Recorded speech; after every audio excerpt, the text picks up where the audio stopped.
हाय, good morning प्यारे बच्चों। कैसे हैं आप सब लोग? हमें आशा है आप सभी अपने परिवार के साथ सकुशल एवं स्वस्थ होंगे। आज हम लोग बेटे क्लास 11th केमिस्ट्री सीरीज के स्ट्रक्चर ऑफ एटम के एक topic dual nature of matter and radiation, radiation और मैटर किस तरीके से ड्यूल नेचर शो करता है, उस पर based de Broglie and Planck, Einstein, इन्होंने अपने कुछ कंसेप्ट दिए। इन सब के बारे में आज हम पढ़ने वाले हैं। तो आप लोगों का हमारे YouTube चैनल में स्वागत है। नोटबुक और पेन साथ लेकर बैठे हैं जिससे चीज़ें ठीक वे में कंडक्ट हो सके।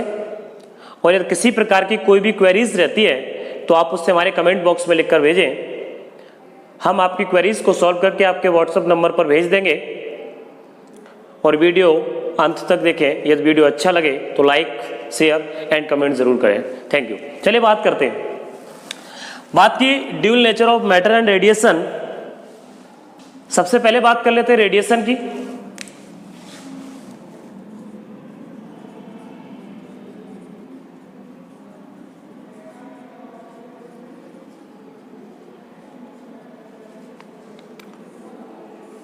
रेडिएशन ये कह सकते हैं विकिरण की द्विक प्रवृत्ति किस तरीके से जो बेटे विकिरण है वो यहाँ इस बात को समझाने का प्रयास किया गया है कि light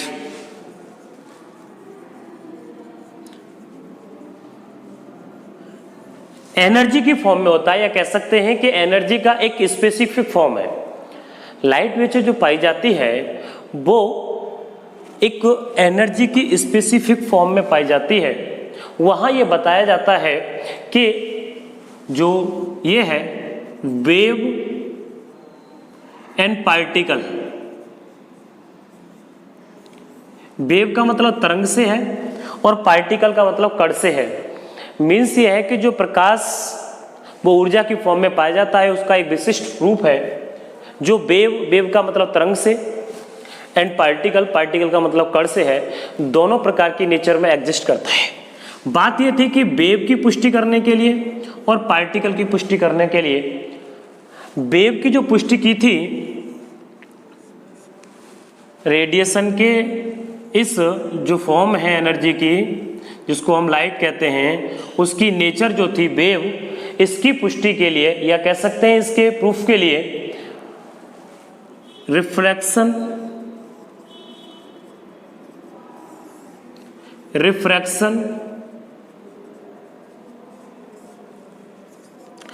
diffraction, interference, in process के द्वारा इस चीज को प्रूफ किया गया कि जो लाइट एनर्जी की फॉर्म में थी, जो लाइट एनर्जी है वो क्या शो करती है बेटे, एक वेव की नेचर शो करती है। इस बात को प्रूफ किया गया। रिफ्लेक्शन परावर्तन है, रिफ्रैक्शन अपवर्तन है, डिफ्रैक्शन विवर्तन है और इंटरफेरेंस व्यतिकरण। ये आपकी लाइट से रिलेटेड होने वाले कुछ फिनोमिना हैं। इन फिनोमिना के माध्यम से ये बताया गया कि जो लाइट एनर्जी है वो एक वेव की नेचर शो करता है। बात कर रहे हैं पार्टिकल की, तो पार्टिकल के लिए photo electric effect, black body radiation, दो चीजें, ब्लैक बॉडी रेडिएशन जिसको कह सकते हैं ब्लैक बॉडी विकिरण, दूसरा फोटो इलेक्ट्रिक इफेक्ट।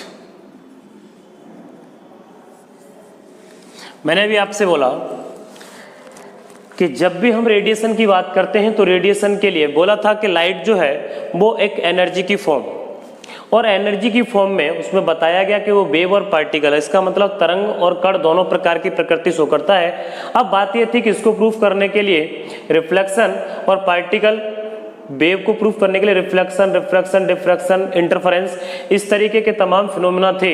इन फिनोमेना का यूज करके बताया गया कि जो लाइट है वो एक वेव की तरह वर्क करता है।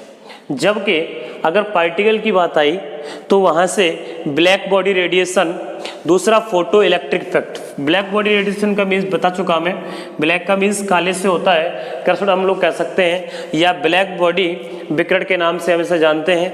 दूसरा होता है फोटो इलेक्ट्रिक इफेक्ट, जिसे कहते हैं प्रकाश वैद्युत प्रभाव। 1905 में अपने साइंटिस्ट अल्बर्ट आइंस्टाइन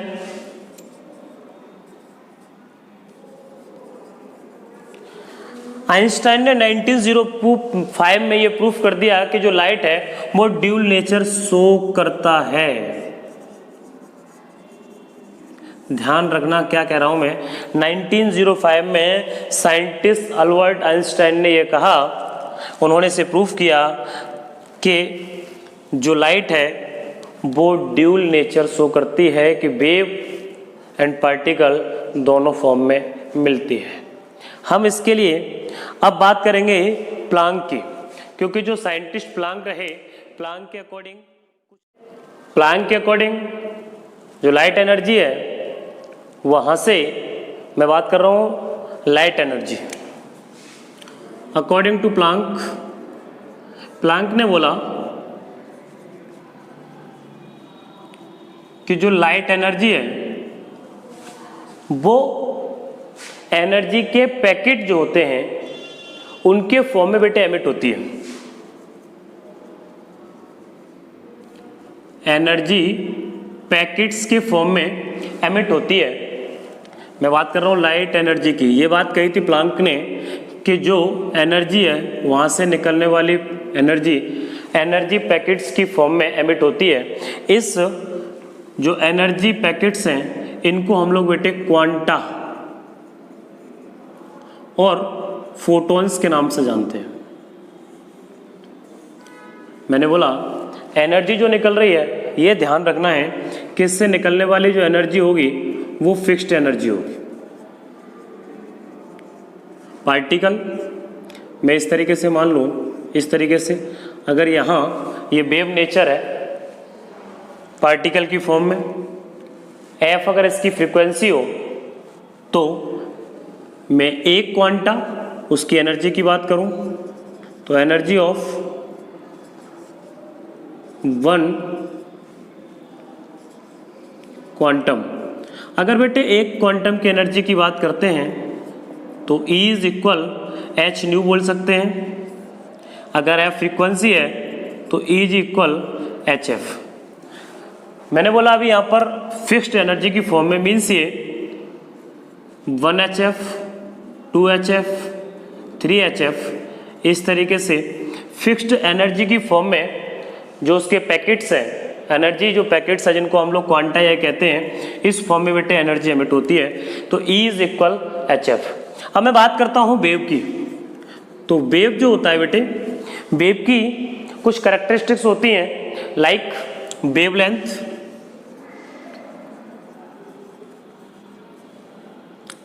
तीन कैरेक्टरिस्टिक्स हैं, वेवलेंथ लैम्डा, फ्रीक्वेंसी जिसको हम लोग एफ के नाम से जानते हैं, वेलोसिटी जिसको हम लोग वी के नाम से जानेंगे। अगर इन तीनों के रिलेशन की बात करूं तो हम जानते हैं कि velocity is equal wavelength into frequency. तो v is equal F lambda. यहां से बेटे अगर f की बात करूं तो v बाई लेमडा।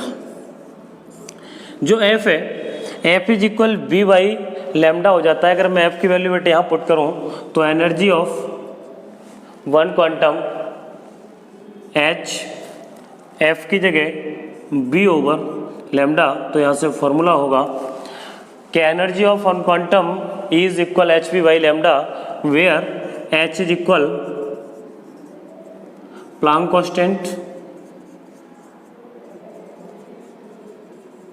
ये बेटे एच प्लांक कांस्टेंट है जिसकी वैल्यू 6.626 इंटू 10⁻34 जूल सेकंड होती है।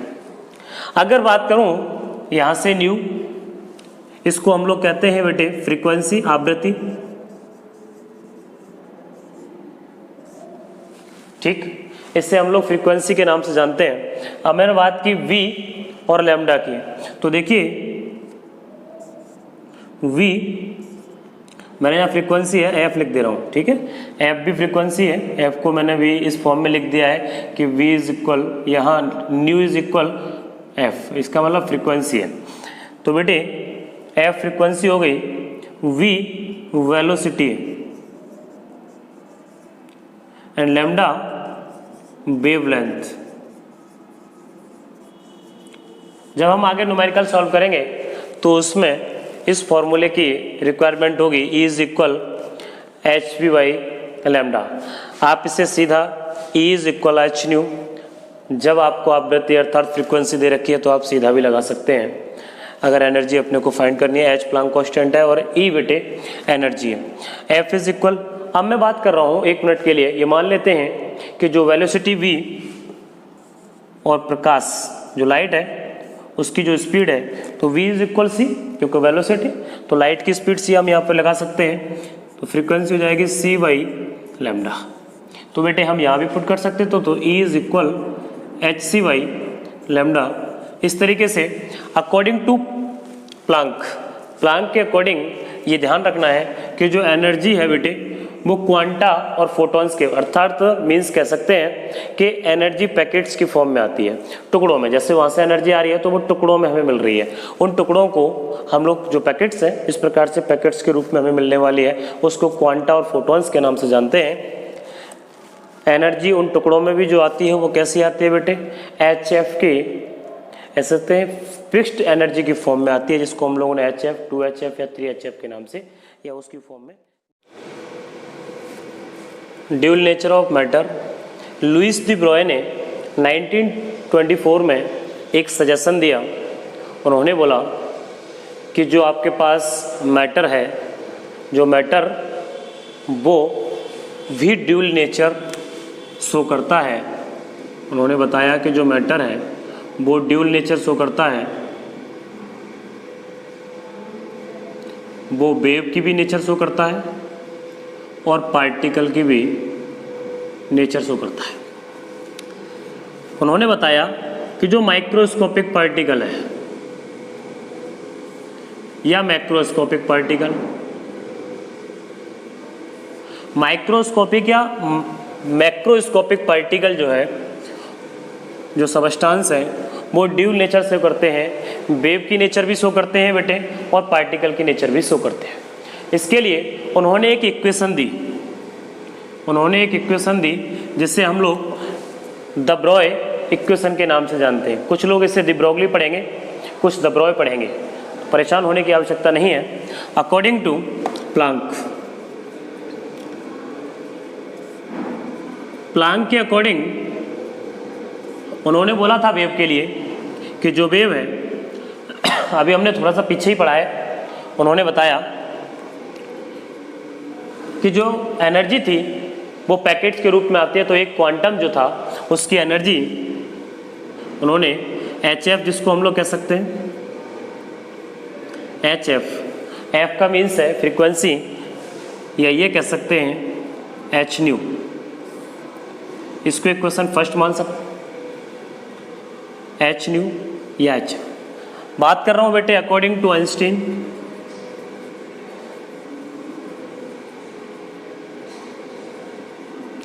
आइंस्टाइन कहते हैं कि जब भी कभी भी कोई सबस्टांस कंज्यूम होता है, नष्ट होता है, वेस्ट होता है, तो वह उसके बराबर, उसके इक्वल एनर्जी एमिट करता है। उनके अकॉर्डिंग ने कहा कि वो एनर्जी करता है जिसको हम E इज इक्वल mc², जो आइंस्टीन का मास लाइट इक्वेशन है, E इज इक्वल mc², उसके नाम से इक्वेशन। From equation 1 and 2